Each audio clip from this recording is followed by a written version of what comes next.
Are you a tenant or landlord who's affected by the San Diego City Eviction Moratorium? This guide covers exactly which properties fall under the eviction moratorium. We're going to talk about relocation assistance. What if a landlord wants to sell? We're going to talk about how this is different from AB 1482, and stick around to the end because we're going to show where landlords and tenants can turn for help. Hey there.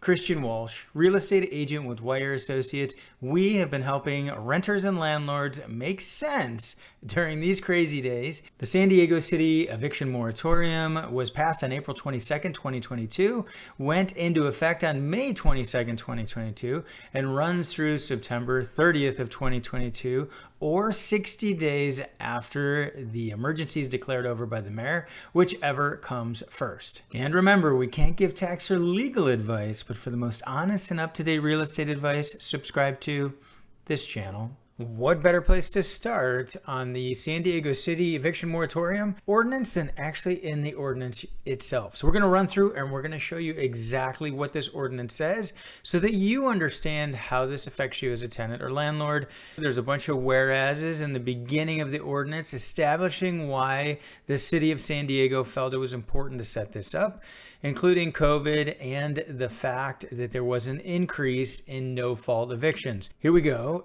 Be it ordained. An important first point on this legislation is that this is related to no-fault termination of tenancy. This is not a tenant that's not paying rent, for example, due to COVID-19. There are other protections in place, specifically AB 2179, that protects tenants. I've done plenty of content on that. I encourage you as a tenant or landlord to watch that. This specifically covers no-fault evictions. And what do we mean by no-fault evictions? Well, an eviction or termination is either at fault or no fault. And whose fault? Well, it's the tenant's fault. So at fault would be not paying rent, for example, is the number one at fault reason to terminate a tenancy. Then there's others like committing waste, using the apartment as a meth lab, not agreeing to sign a lease, etc. There are several other reasons for an at fault termination, at fault eviction. This specifically is no fault, and that means the tenant hasn't done anything wrong, but the landlord wants the tenant out. So what this eviction moratorium does is it dramatically shrinks the reasons and ways that a landlord can get a tenant out for no fault reasons. Of course, we also have to touch on AB 1482, and we've done content on AB 1482, the Tenant Protection Act of 2019. It's essentially statewide rent control and just cause eviction protection.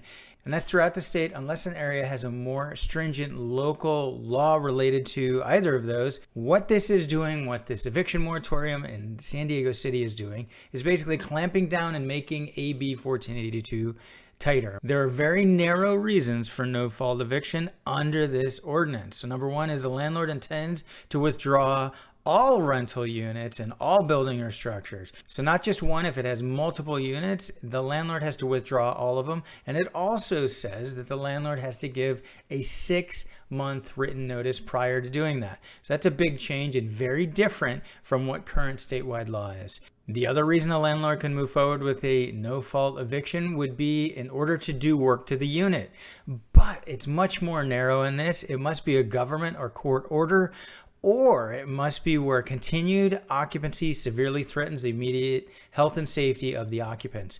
So typically, if a property is covered by AB 1482, a landlord can terminate the tenancy if they're going to do a major rehab. So that if they're going to need to pull permits and they're going to redo bathrooms and kitchens, etc., for cosmetic reasons, they can terminate a tenancy. But under this, they can't. It really has to be immediate health and safety before a landlord can go ahead and terminate for this reason. And the other reason a landlord can terminate a tenancy under the San Diego City Eviction Moratorium is if the landlord, a parent or grandparent or child or grandchild of the landlord is going to move into the unit. It's that straight line. It can't be a cousin, niece, nephew, uncle, aunt.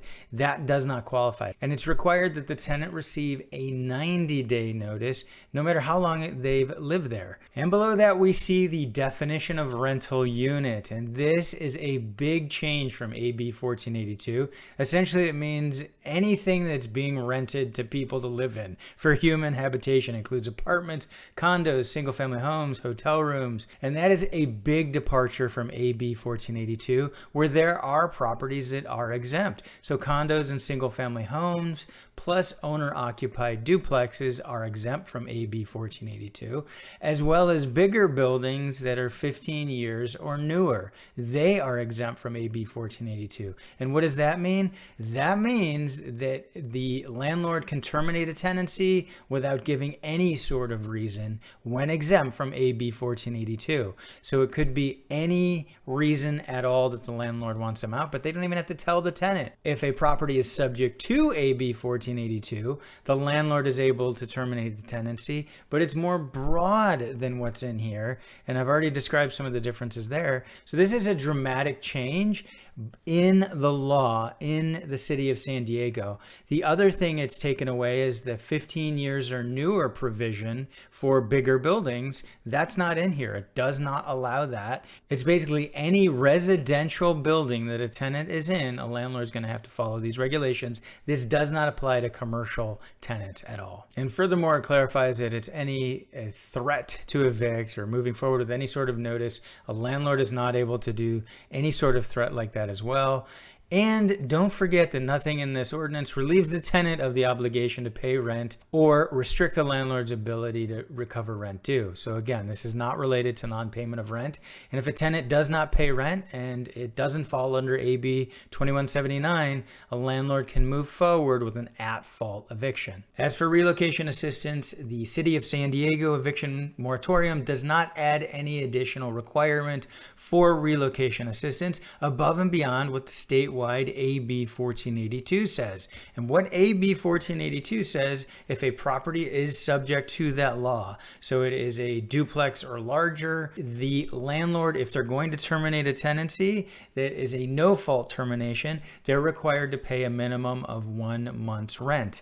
If it's not subject to AB 1482, so this would be a house, condo, or owner-occupied duplex, for example, the owner is not required to pay 1 month's rent as relocation assistance. They don't have to pay any relocation assistance. So while the City of San Diego Eviction Moratorium does cover these smaller properties, houses, condos, and owner-occupied duplexes, it doesn't add the requirement for relocation assistance for those properties that are able to take advantage of the very few reasons that you can terminate through no-fault tenancy termination. So again, no additional relocation assistance benefits have been added by this ordinance. Can a landlord in the City of San Diego terminate a tenancy to sell a property? Under the City of San Diego Eviction Moratorium, it's going to be more difficult. If a new owner was going to move into the property after they acquired it, they could theoretically give a 90-day notice at that point and then move into the property after the tenant is out.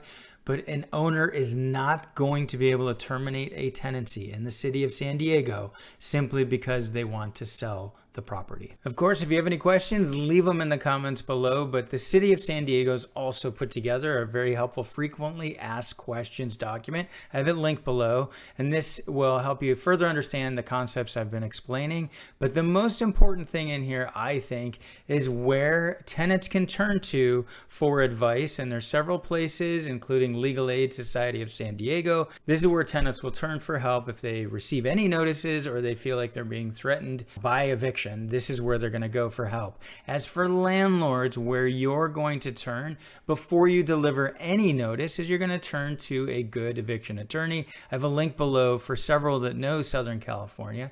Additionally, your local apartment association will be able to offer help and have the appropriate paperwork if you are able to move forward with a notice of any sort. Leave your questions below, tenants and landlords, and let us know how we did. If we did a good job explaining this, hit hit that like button and make sure you subscribe so you don't miss out on any additional eviction moratoria updates. You're missing out if you're not subscribed to our free weekly email newsletter where we cover topics like this plus a whole lot more you're not going to want to miss. We have a link below so you can do that. And make sure you check out this next playlist where we've been covering eviction moratoria since the very beginning. Thanks for tuning in. This has been Christian Walsh, real estate agent with Wire Associates, and we want to hear from you.